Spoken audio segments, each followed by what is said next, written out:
Welcome. Welcome to the Wii Robot Party. So we have quite a show for you tonight. I think you're going to like it.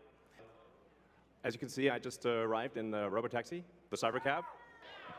And there's 20 more where that came from. So they've been traveling. There's no people in them, as you can see. The car's just going by with no people. And we have 50 fully autonomous cars here tonight. So you'll see Model Ys and the Cybercab, all driverless.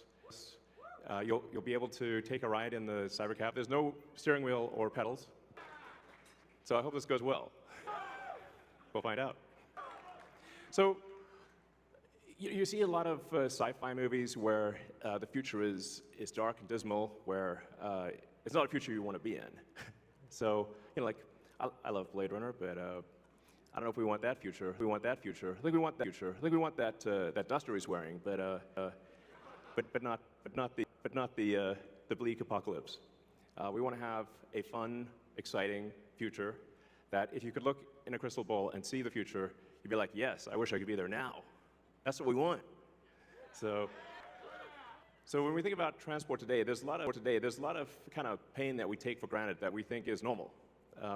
Like having to drive around LA in like 3 hours of traffic. Yeah, people that live in LA, I mean, try to get from Pasadena to, El Segundo during rush hour is like, you can fly to, another city faster than you can get to crosstown LA. So, and you have to drive the whole way.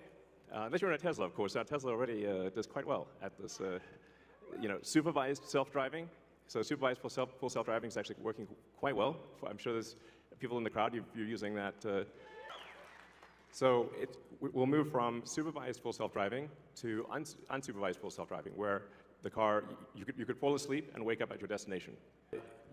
But there's also a challenge for a lot of people that cars cost too much. Cars cost too much. I mean, when you factor in everything that goes into a car, and the car insurance, and the car payments, and the storage of the car, it's very expensive. So and you say, like, how many hours a week are cars used? Your average passenger car is only used about 10 hours a week out of 168 hours. So the vast majority of the time, cars are just doing nothing. But if they're autonomous, they could be used, 5 times more, maybe 10 times more. So you could actually, for the same car, would have 5 times as much value, maybe 10 times as much value. There's 168 hours in the week, and like I said, only 10 of them are used for driving. And then a bunch of those hours are looking for a parking spot, which is, can be pretty annoying at times. So we want, with autonomy, you get your time back. This is a very big deal. So it's not just it'll save lives, like a lot of lives, and prevent injuries. I think we'll see autonomous cars become 10 times safer than a human. I mean, if you think of times past where there used to be an elevator operator in every elevator, but once in a while they get tired and they accidentally shear somebody in half. Now we have automated elevators. You just get in an elevator and you press a button, and you don't even think about it, and it just takes you to the floor. And if you did see an elevator operator with a big relay switch, you'd be like, that's weird. Now that's how cars will be. And it's not just the lives saved in injuries, but if you think about the cumulative time that people spend in a car, and the time that they will get back, that they can now spend, well, I guess, on their phones, or watching a movie, or doing work, or whatever you want to do. You can think of the car in an autonomous world as being like just a little lounge. You're just sitting in a comfortable little lounge, and you can do whatever you want while you're in this comfortable little lounge. And when you get out, you will be at your destination. So, yeah, it's going to be awesome. So in fact, I think the cost of autonomous transport will be so low that you can think of it like individualized mass transit. The average cost of a bus per mile for a city, not the ticket price because that is subsidized, but the average price is about $1 a mile. Whereas the cost of Cybercab, we think probably over time, from the operating cost is probably going to be around 20 cents a mile. And price, including taxes and everything else, probably ends up being 30 or 40 cents a mile. So yes, and you will be able to buy one. Yes, exactly. We expect the cost to be below $30,000. And I think there'll be an interesting business model where, like, let's say somebody is an Uber or Lyft driver today, where they can actually sort of manage a fleet of cars, and like a sort of manage, I don't know, 10, 20 cars, and just sort of take care of them like a shepherd tends their flock. You have your flock of cars, and you're the shepherd, and you take care of your flock of cars. I think that'd be pretty cool. And I think it's going to be a glorious future. It's going to be really something special. So, yes, good, all excellent questions. We do expect actually to start fully autonomous, unsupervised FSD in Texas and California next year, and that's with the Model 3 and Model Y, and then we expect to be in production with the Cybercab, which is really highly optimized for autonomous transport in probably, well, I tend to be a little optimistic with timeframes, but in 2026. So, yeah. Before 2027, let me put it that way. We'll make this vehicle in very high volume, but well before that, you will experience a robotic taxi via the Model 3 and Model Y program, and Model S and X too.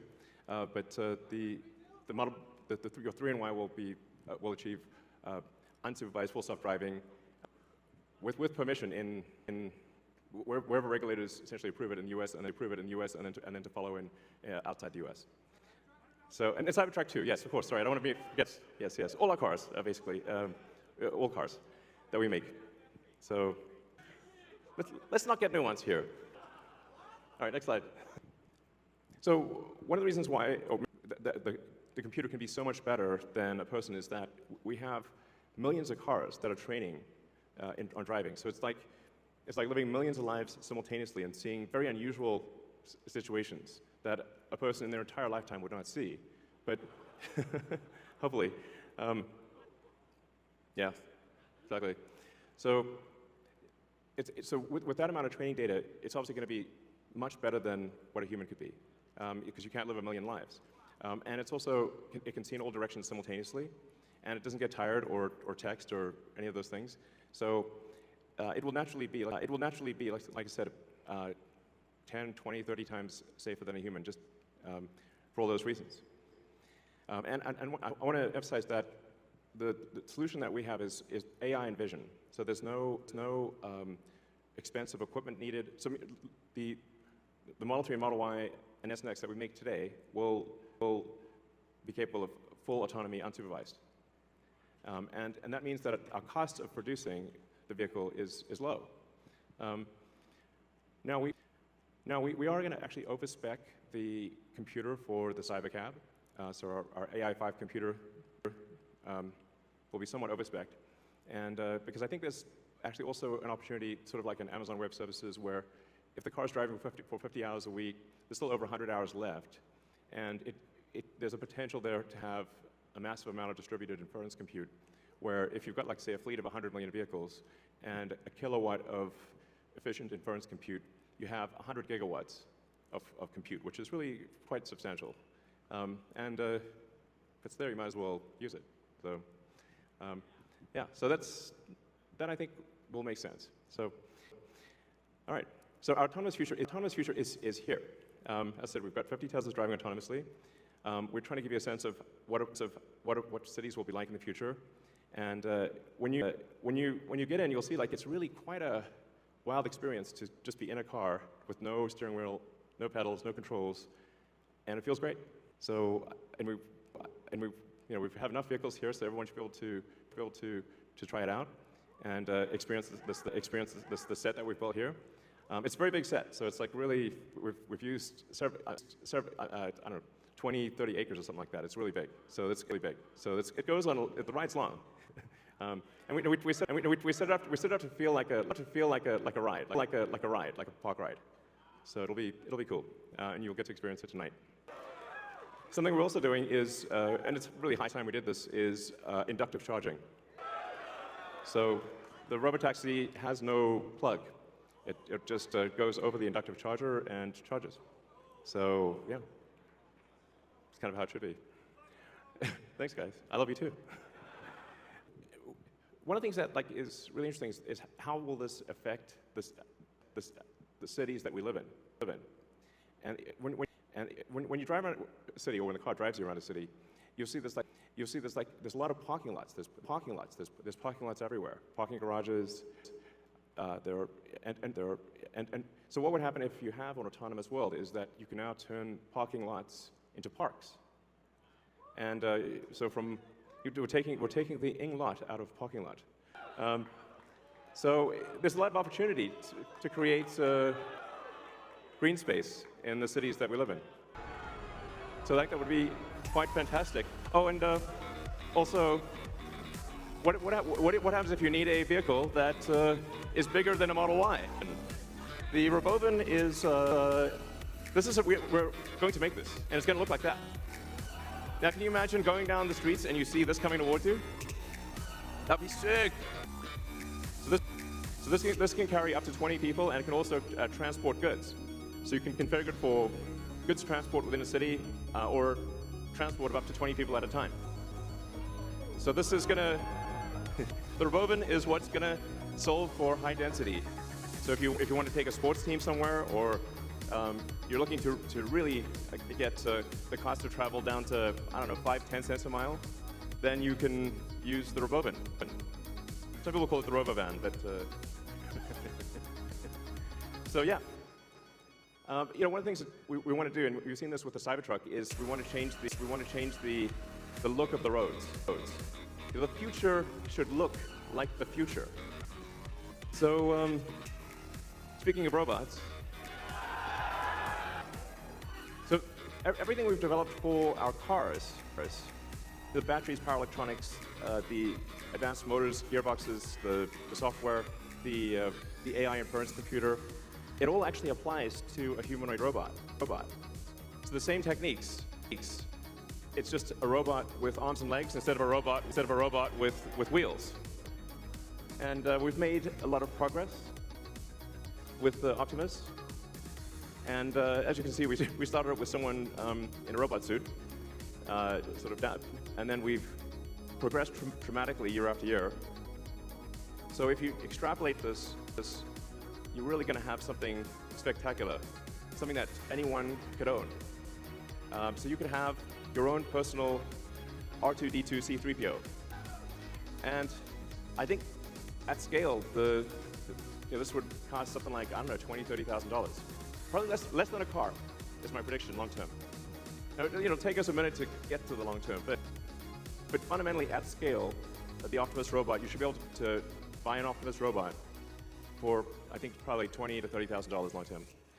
So, and what can it do? It'll basically do anything you want. So it can be a teacher, babysit your kids. It can walk your dog, mow your lawn, get the groceries, just be your friend, serve drinks, whatever you can think of, it will do.